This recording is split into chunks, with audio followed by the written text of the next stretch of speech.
Uhawe ikaze mu kiganiro inyigisho za Bibiliya. Muri iki kiganiro tugenda turaba ibice vy'ivyanditswe muri Bibiliya yera ijambo ry'Imana, tukarimbura insiguro yavyo.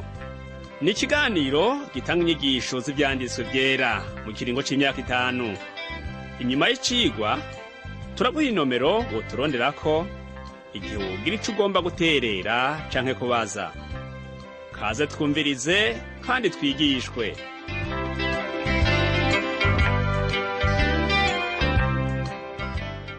Nshuti mugenzi, mukunzi washimye kubana natwe muri kino cigwa c'inyigisho za Bibiliya, ndakuramukije amahoro y'umwami wacu Yesu Kristo abane nawe. Uri kumwe na Pastor Samuel Nsabimbona, sanzwe ndagushikiriza zino nyigisho za Bibiliya mu izina rya Transworld Radio mu Burundi. Mu cigwa giheruka twize ku bijanye n'inama yabereye i Yerusalemu. Intumbero y'iyo nama kukaba kwari ukwerekana ko ivyagezwe vya Mose bidashobora gushikana umuntu ku gakiza. Ico twabonye ni uko umuntu akizwa n'ubuntu bw'Imana mu izina rya Yesu Kristo. Mu cigwa c'uno musi tuza kwiga ukuntu ingingo zafashwe muri iyo nama zashoboye gushikanwa mu mashengero atandukanye y'abanyamahanga. Mu kurangiza iki cigwa turaza kuraba integuro y'urugendo rwa kabiri rwa Pawulo. Mu gihimba ca 15 c'igitabu c'ivyakozwe n'intumwa, umurongo wa 13 haravuga ngo, barangije kuvuga, Yakobo aravuga ati, bagabo bene data, nimunyumvirize. Icigwa rero c'uwu musi gifatiye kuri iki gihimba ca 15 c'igitabu c'ivyakozwe n'intumwa, duhereye kuri uwo murongo nyene wa 13 tubandanye dushike ku murongo wa 41. Ngo barangije kuvuga, Yakobo aravuga ati, bagabo bene data nimunyumvirize. Simoni Petero amaze kuvuga, Pawulo na Barunaba nabo bamaze gutanga raporo y'ingene Imana yabakoresheje ibitangaza mu rugendo rwabo, haciye haba agacerere, kuko nta wundi muntu yari afise ikindi avuga. Mbere na b'abafarisayo bagomba ko abanyamahanga bakebwa kugira ngo bemegwe mu ishengero, ntaco basubiye kuvuga. Igihe rero Yakobo yasaba ijambo ngo avuge, yasavye abari aho ngo bamwumvirize, kuko ivyo yagomba kuvuga vyari ngirakamaro, kandi yavuga ibivuye ku Mana. Ni vyiza rero gufata umwanya wo kumva ico Imana ikubwira. Simoni Petero nawe yabiganiye ingene Imana yatanguye kugendera abanyamahanga ngo ibarobanuremwo ubwoko bw'izina ryayo. Mu vyo Yakobo yavugiye muri iyo nama, yashigikiye ivyo Petero yasobanuriye inama. Mu vyo basobanuye, bose berekanye imigambi y'Imana nk'uko tuyibona uwu munsi. Uwu munsi Imana iriko iragendera abanyamahanga ngo ibarobanuremwo ubwoko bwitirirwa izina ryayo. Nico gituma dusoma mu gitabu cy'ivyahishuriwe Yohana ko mw'ijuru imbere y'intebe y'Imana hazoba hari abantu bava mu mahanga yose n'indimi zose. Reka tubisome muri ico gitabu cy'ivyahishuriwe Yohana mu gihimba c'indwi umurongo w'9 haravuga ngo, hanyuma y'ivyo mbona ishengero rinini atawoshobora kuriharura, bo mu mahanga yose, imiryango yose, mu moko yose no mu ndimi zose, bahagaze imbere y'iyo ntebe n'imbere y'umwagazi w'intama, bambaye imyambaro yera, bari n'amashami y'ibigazi mu minwe. Naho hari abantu bagwanya ijambo ry'Imana uwu munsi, Imana ikomeza kugendera abanyamahanga kugira ngo ibarobanuremwo ubwoko bw'izina ryayo. Uwu munsi Imana iriko irakurondera mugenzi ngo ikurobanure kugira ngo igushire mu bwoko bwayo, uyikorere kandi uhagarare imbere y'intebe yayo wambaye umwambaro wera uyihimbaza. Rero niwumva ijwi ryayo uwu munsi ntukomantaze umutima wawe. Ijambo ry'Imana ribwira benshi, ijambo ry'Imana ribwirwa benshi, ariko si benshi baryizera. ariko abaryizera bose Imana ibarobanuramwo ubwoko bw'izina ryayo. Imana igomba kuba umwe mu bwoko bwayo. Mu gihimba ca 15 umurongo wa 15 naho haravuga ngo amajambo y'abavugishwa nayo ahuye n'ivyo nk'uko handitswe ngo. Mbega wiyumvira ko inyigisho zo mw'isezerano rya kera zinyuranye n'izo mw'isezerano rishasha? Oya namba.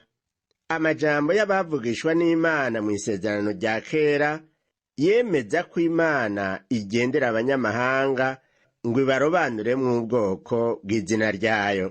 Yakobo ariko arashikiriza ingingo yiwe mu nama, yasomye amajambo y'umuvugishwa n'Imana Amosi, nk'uko tubisanga mu gihimba c'icenda c'iki gitabu ca Amosi, umurongo wa 11 n'uwa 12, avuga ko Imana ihamagara abantu ngo ibarobanuremwo ubwoko bw'izina ryayo. Reka dusome ayo majambo twumve ico avuga ngo: kuri uwo munsi nzovyura urusago rwa Dawidi rwatemvye, nzibire ibitoboro vyago, nongere nsanure ahasambutse hago, ndagubake rumere nk'uko rwahoze kera, kugira ngo begukire amasigarira y'abanyedomu n'amahanga yose yitirirwa izina ryanje, niko Uhoraho avuze kandi akora ivyo. Ab'Imana irobanura nibo bagize ishengero rya Kristo, n'umubiri w'abizera. Umunsi umwe Kristo azoza gukura iryo shengero ryiwe ngaha mw'isi. Iyi niyo migambi y'Imana. Ku murongo wa 16 wo muri iki gitabu c'ivyakozwe n'intumwa naho haravuga ngo hanyuma y'ivyo nzogaruka nongere nubake urusago rwa Dawidi rwatemvye, nongere nsanasane ahashize hago, ndaruhagarike. Ntidukekeranya ko urusago rwa Dawidi rwatemvye, kandi nta n'umwe wo mu muryango wa Dawidi ahari yoshobora kurusanasana. Uwo muri uwo muryango abishoboye ubu yicaye iburyo bw'Imana, ni Yesu Kristo. Ariko Imana ubwayo izosubira kubaka urwo rusago ibicishije muri Kristo Yesu umwana wayo. Ibi rero biri mu nteguro y'Imana. Mu gihimba ca 15 c'iki gitabu c'ivyakozwe n'intumwa, umurongo wa 17 naho haravuga ngo hanyuma amasigarira y'abantu baronderane Uhoraho n'amahanga yose yitirirwa izina ryanje. Ubu munsi Imana ihamagara abantu ngo bave mu banyamahanga. Hazoba igihe co guhindukirira Imana, ishengero rimaze kuva muri iyi si. Abazoba bahindukiriye Imana bose nibo bazoba mu bwami bwayo. Niho amasigarira y'abantu bazorondera Uhoraho, kandi abanyamahanga bazoba bakiriye agakiza bazohindukirira Uhoraho. Ivyakozwe n'intumwa igihimba ca 15 umurongo wa 18 nk'uko turiko turahiga havuga ngo niko Uhoraho avuze, akora ivyo vyose yabimenye uhereye ku kuremwa kw'isi. Tugarutse rero kuri ya nama yabera i Yerusalemu, Yakobo yatahuye ko hari integuro itomoye Imana iriko irakurikiza. Yakobo yaciye atanga ingingo yiwe, kandi iyo ngingo yari ngirakamaro.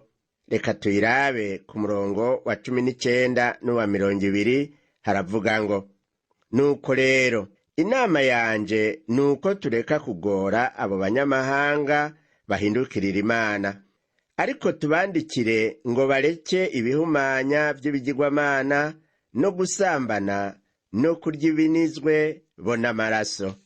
Ingingo yafashwe muri iyo nama nuko abanyamahanga bahindukiriye Imana badakwiye kuremerezwa ivyagezwe vya Mose, ariko bategerezwa guheba ibihumanya no gusenga ibigirwamana, bagahunga ubusambanyi, bagahunga no kurya ibinizwe. Ariko kandi abanyamahanga bakijijwe basabwa gukora ibidatsitaza bagenzi babo b'Abayuda, nko kurya ibinizwe hamwe n'amaraso, basabwa kandi kwirinda ubusambanyi kuko benshi babikora nk'umugenzo w'idini. Abanyamahanga b'Abakristo basabwa kwirinda ivyo kugira ngo ntibatsitaze Abayuda.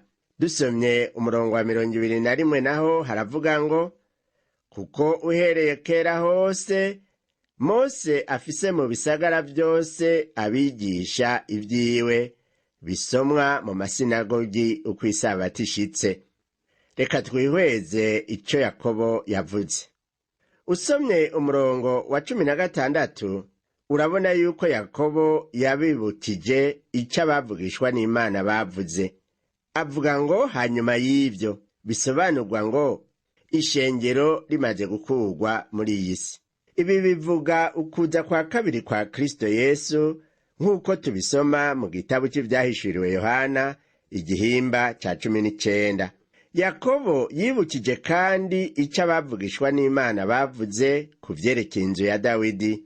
Umurongo wa 16 avuga ngo, nzosanasana urusago rwatemvye rw'inzu ya Dawidi. Igihe Yesu azogaruka hazoboneka uburyo kugira ngo amasigarira y'abantu barondere Uhoraho. Uko niko tubisoma ku murongo wa 17 muri iki gitabo c'ivyakozwe n'intumwa igihimba ca 15. Kandi muri ico gihe abanyamahanga bose bazoba barakiriye agakiza bazoba bari mu bwami bw'Imana nk'uko Amosi igihimba c'9 umurongo wa 12 habivuga. Ubu naho turabe ingene ingingo yafashwe mu nama yashoboye gushikanwa mu bice bitandukanye mu mashengero yo mu gihugu c'i Galilaya. Tubandanye rero dusome muri iki gitabo c'ivyakozwe n'intumwa igihimba ca 15 umurongo wa 22 n'uwa 23 haravuga ngo, maze intumwa n'abakuru hamwe n'ishengero ryose bashima gutoranya abagabo muri bo ni Yuda ariwe Barunaba na Sira, abantu bakuru muri bene data, no kubatumana muri Antiokiya na Paulo na Barunaba. Bandika ikete bararibarungikana ryanditswe ritya: intumwa na bene data bakuru, turabatasha mwebwe bene data bo mu banyamahanga bari muri Antiokiya, Isiriya n'Ikirikiya. Muri iki gihimba tubona abandi bantu bashasha. Sira niwe yaragiye gukorana na Paulo mu rugendo rwiwe rwa kabiri. Iri kete banditse ryari ryuzuyemwo urukundo kandi ryari ryandikiwe abanyamahanga bahindukiriye Imana ngo bareme mu mitima, bamenye kandi ko ivyagezwe bitabashikana ku gakiza. Ku murongo wa 24 naho havuga ngo, kuko twumvise yuko bamwe bavuye muri twebwe babahagarikishije imitima amajambo, bakabatera ubwoba kandi tutabibategetse. Rero akagwi k'Abayuda bagomba ko abanyamahanga bakurikiza imigenzo ya Mose nta bubasha bari bafise mu ishengero ry'i Yerusalemu. Uyu munsi umuntu yigisha ko uwizeye ategerezwa kubahiriza ivyagezwe vya Mose kugira ngo akizwe ntabigira mu bubasha bw'ijambo ry'Imana. Tubandanye dusome umurongo wa 25 n'uwa 26 haravuga ngo, duhuje inama dushimye gutuma abo bantu no kubatumana kuri mwebwe n'abo dukunda Barunaba na Paulo, abantu bahevye amagara yabo kubw'izina ry'Umwami wacu Yesu Kristo. Ishengero ry'i Yerusalemu ryarungitse abantu baciye mu magume, barinda, mbere bahevye amagara yabo. Nshuti yanje mugenzi uri kurumviriza kino cigwa c'inyigisho za Bibiliya, hari aho woba umaze kubabazwa kubw'Umwami wacu Yesu Kristo? Umaze guhomba ibingana gute kubw'iryo zina ryiwe? Menya yuko ufise impera mw'ijuru niwakorera Umwami wawe, kandi abakorera Umwami Yesu nta na kimwe bahomba. Reka tubandanye n'umurongo wa 27 naho haravuga hati, nuko abo dutumye ni Yuda na Sira, nabo ubwabo bazobabarira mu rurimi bimwe n'ibi. Ingingo zavuye mu nama bazirungikanye Yuda hamwe na Sira kugira ngo ntibiyumvire ngo ni ibyo Pawulo na Barunaba bigeneye, ariko kugira ngo bemeze ko ari ingingo z'inama.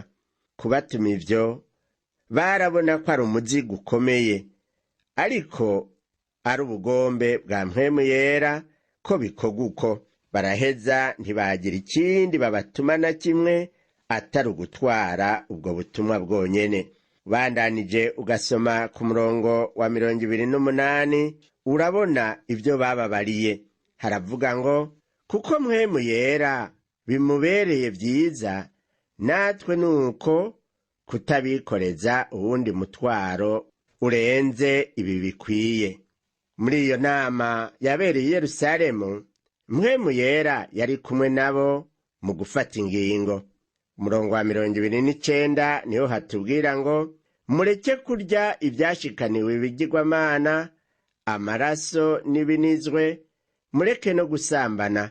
Ivyo nimwavyirinda muzomera neza, nuko muganuke. Izi nizo ngingo bategerezwa gushikiriza abanyamahanga bahindukiriye Imana.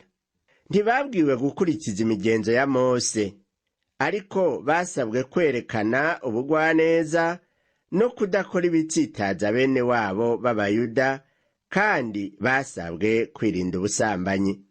Umurongo wa 30 n'uwa 31 naho haravuga ngo nuko abo basezewe bamanuka muri Antiyokiya, bamaze gukoraniriza hamwe ishengero babashikiriza iryo kete. Bamaze kurisoma banezererwa iyo mpanuro. Hari uguhumurizwa mu butumwa bwiza, ariko ivyagezwe vyovyo biducira urubanza. Ivyagezwe bimeze nk'icirore umuntu yirabiramwo agaca abona ingene asa. Ivyagezwe bivuga ko twakoze icaha ntitwashikira ubwiza bw'Imana, ariko ubutumwa bwiza bwo buvuga ngo nuze ku Mana, yiteguye kukwakira no kugukiza kubw'ubuntu bwayo. Reka rero turabe ingene Yuda na Sila bashikirije rya kete. Dusome umurongo wa 32 kugeza ku wa 34. Haravuga ngo na Yuda na Sila, kuko nabo barabavugishwa n'Imana, bahanura bene data mu majambo menshi, barabaremesha. Bahamaze iminsi, bene data babasezera amahoro ngo basubire kubabatumye. Mugabo Sila bimubera vyiza kugumayo. Biraboneka ko Pawulo na Sila bagiye bajanye gufatanya igikorwa c'Imana. Igihe kigeze cyo gusubira inyuma, Sila yashimye kuguma akorana n'abanyamahanga bizera baba muri Antiyokiya. Umurongo wa 35 turacari muri iki gitabo c'ibyakozwe n'intumwa igihimba ca 15. Haravuga ngo kandi Pawulo na Barunaba baguma muri Antiyokiya bigisha abantu, bababwira ijambo ry'Umwami Yesu, bafatanije n'abandi benshi. Pawulo na Barunaba bari abungere b'ishengero, rero bagenda baremesha abandi. Ubu naho turaba ingene integuro y'urugendo rwa Pawulo rugira kabiri rwo kuja kuvuga ubutumwa bwiza rwagenze. Umurongo wa 36 uravuga ngo haheze iminsi Pawulo abwira Barunaba ati ingo dusubire hahandi tugendere bene data mu gisagara cose, aho twamamaje ijambo ry'Umwami Yesu, tumenye uko bameze. Pawulo yitwararika cane amashengero n'abakristo yabwiye ubutumwa.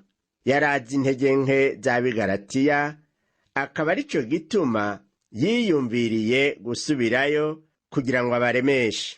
Mu rugendo barimwo, Barunaba yifuje kujana na Yohana ariwe Mariko.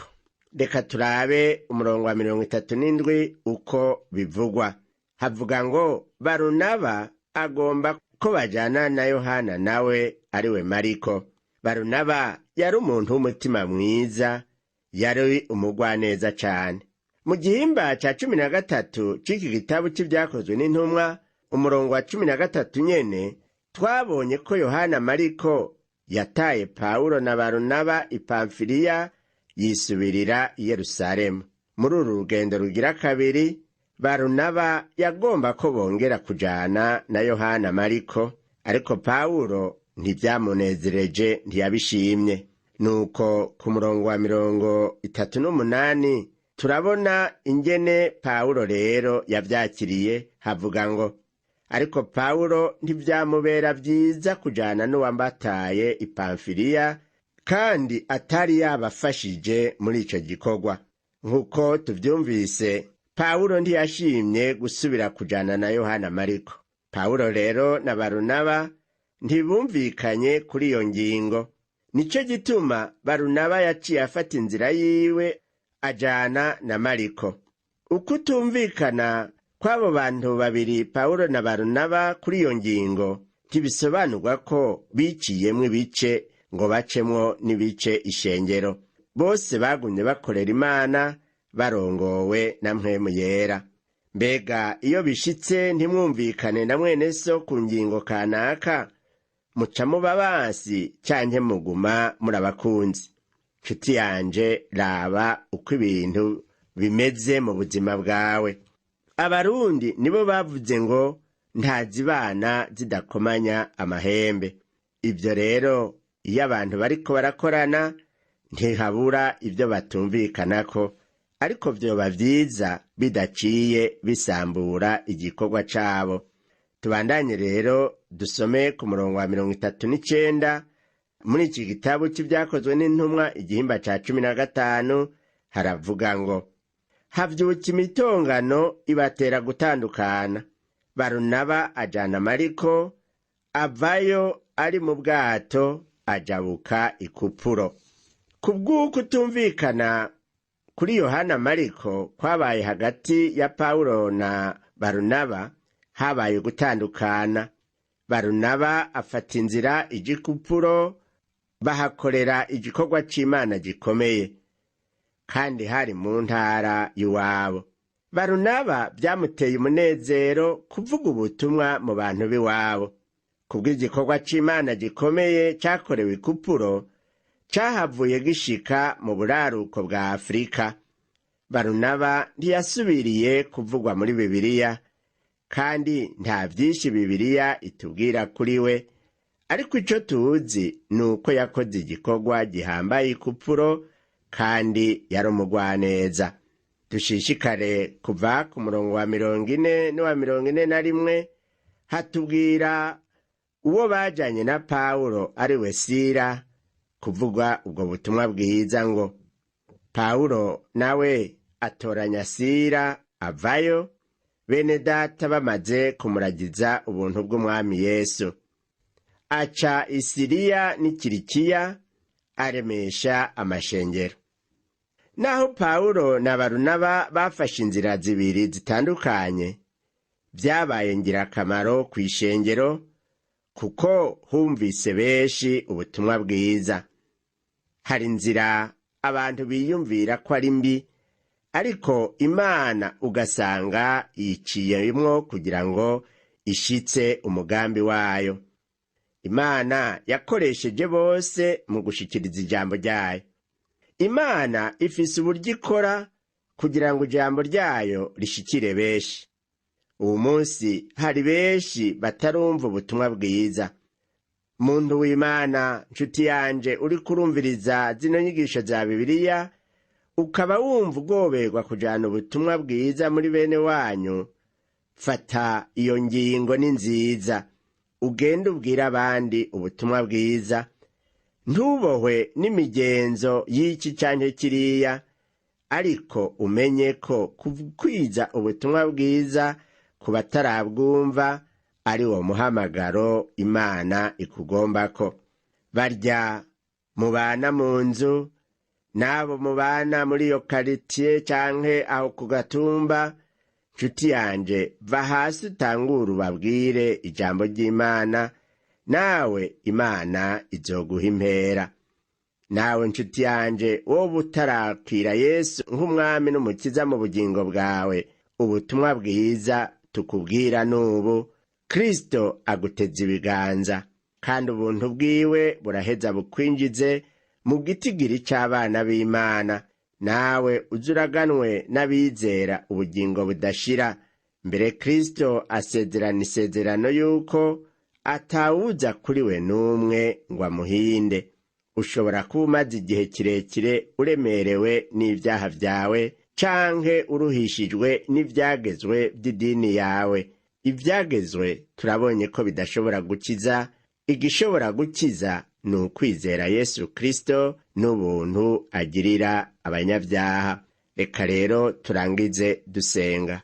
Mana Data wa twese wo mw'ijuru, se umwami wacu Yesu Kristo, turagukengurukira cane yuko warungitse Yesu Kristo kugira ngo abe umucunguzi n'umukiza w'abari mw'isi.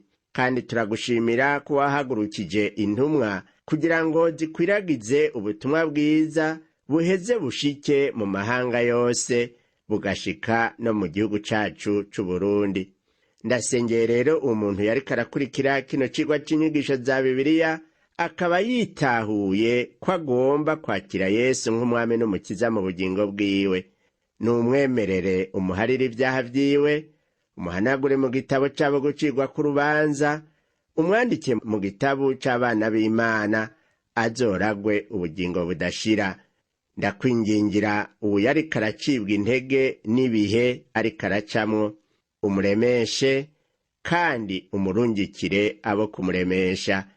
Ishengero rigira ubumwe kandi ryamamaze ubutumwa bwiza mu mpande zose. Ndabisavye mw'izina ry'umwami n'umukiza wacu Yesu Kristo, amen.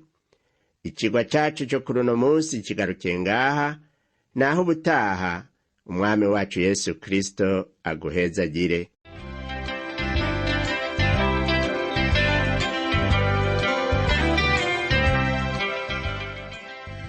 Wakoze kumviriza icigwa c'ijambo ry'Imana c'uyu musi. Ushobora kumviriza n'ibindi biganiro by'inyigisho za Bibiliya, canke ukabikwega kuri uru rubuga rwa interinete rukurikira: http utuburungu tubiri uturongo tubiri duhengetse ttb akaburungu twr akaburungu org. Ushobora kumviriza ikiganiro co muri indwi, canke ugafyonda ahanditswe ngo rondera ukurikije itariki kugira ngo wumvirize ikiganiro camaze kurengana. Ushobora no gufyonda ahanditswe ngo rondera ukurikije ivyanditswe kugira ngo wumve ibiri muri ico gice c'ivyanditswe vyera ugomba. Ufise ico wunganira canke ubaza, twandikire. Email ni